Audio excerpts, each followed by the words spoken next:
The first signal the Queen was seriously considering the end of her reign and the future of the throne came in 2018 when she appointed Charles, 73, as her designated successor as head of the Commonwealth. That role is not hereditary, and the then 91-year-old monarch made a personal request at the Commonwealth Heads of Government meeting for her eldest son to succeed her. She said, "It is my sincere wish that the Commonwealth will continue to offer stability and continuity for future generations, and will decide that one day the Prince of Wales will carry on the important work started by my father in 1949. Moments before she spoke, Charles made an informal pitch to take over leading the group of 53 nations. Offering a small reminder of his commitment, he said, "For my part, the Commonwealth has been a fundamental feature of my life for as long as I can remember." Canadian Prime Minister Justin Trudeau said he agreed very much with the Queen's wishes, and Maltese Premier and outgoing Commonwealth Chairman Joseph Muscat said he was elated by Charles' vigour for the role. Experts have also said a key reason the Duke and Duchess of Cambridge recently switched homes from London's Kensington Palace to Adelaide Cottage at Windsor Castle was because the Queen wanted William, 40, close to her. Being nearer to his grandmother was aimed at helping William for the day when he himself would succeed his father. Sadly, the Queen was unable to see a public reuniting of William and his brother Harry, 37. In recent years she watched her two grandsons' strained relationship prized further apart as their rift deepened. Last October the Queen spent a night in hospital after undergoing medical checks and was forced to miss the Remembrance Sunday service with a strained back.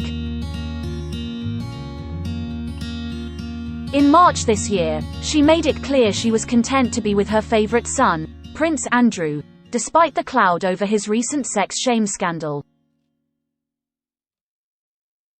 She walked arm in arm with him as she paid a tearful, heartbreaking farewell to her beloved husband Prince Philip at a Westminster Abbey Thanksgiving service.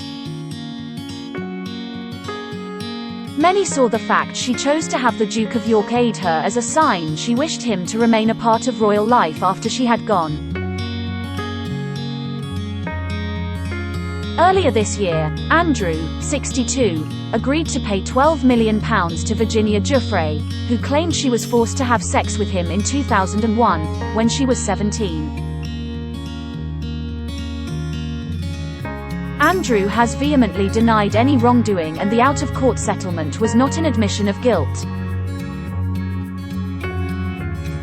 But the long-running public scandal ended with him being stripped by his mother of his military titles and royal patronages.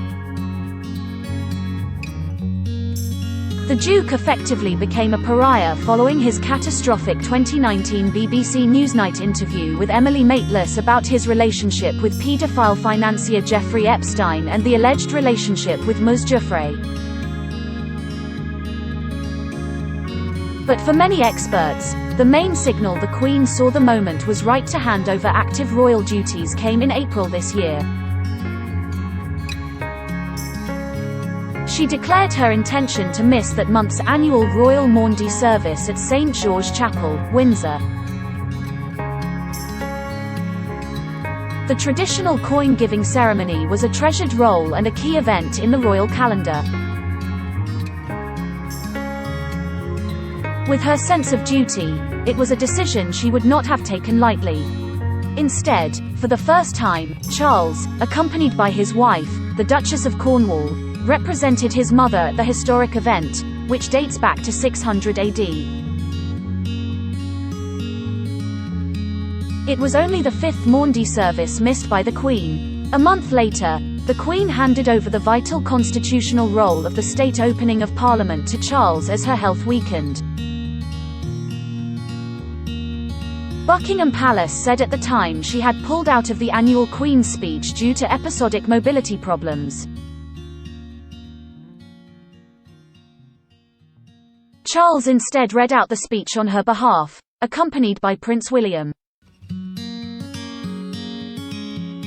Buckingham Palace added that the Queen had to sign a new letter patent to allow her son to read it in the role of Councillor of State. Since ascending to the throne in 1952, Her Majesty has missed only 3 sessions of Parliament, including that absence. Related articles: Kate rushes to pick up George, Charlotte and Louis from school. Prince Harry arrives at Balmoral in motorcade following Queen's death. Queen death.